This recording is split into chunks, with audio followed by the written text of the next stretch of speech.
Beagan Gàidhlig le dul míg airibh a cúig, Uibhean Ostraids. An roisibh trang a rolladh uibhean ag ann na Càisg. Ha mi cinnteach go roisibh uile shuas Beinn Haoidhnis a rolladh iomadh dathte. Agus ha mi cinnteach go roisibh againne iomadh teoclaid againn nán.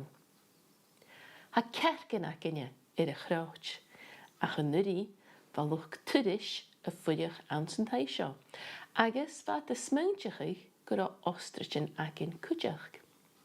Va de rùrach an preas, agus chuir da an-abarach mór.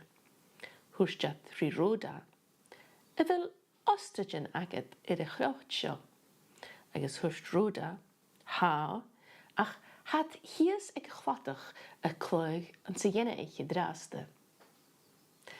Cur ha Uibhean Ostraids an teigh. Mar a thuairt mi an na sciabhach giile va tearlach brear me henner na heolatar, agus bheith é thuaist rutan neonach gachi.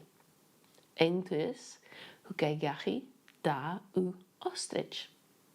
Ach cur Chanelí sacam, ach ha mi smaointeachadh go raibh i géirí gan feichigh an teolach uibhean a bheith fíor mhór, seach na huighean Beagan ag na cearcan. Ha mi dulich nach dúg teolach gachi ostraids, nó da ostraids, an uairsin bheith uibhean móra preas ag an teolach san an brachgeist. Agus nach Beinn a bhí rolladh Uibhean Ostraids mullach Beinn Haoidhnis bhá na Càisg.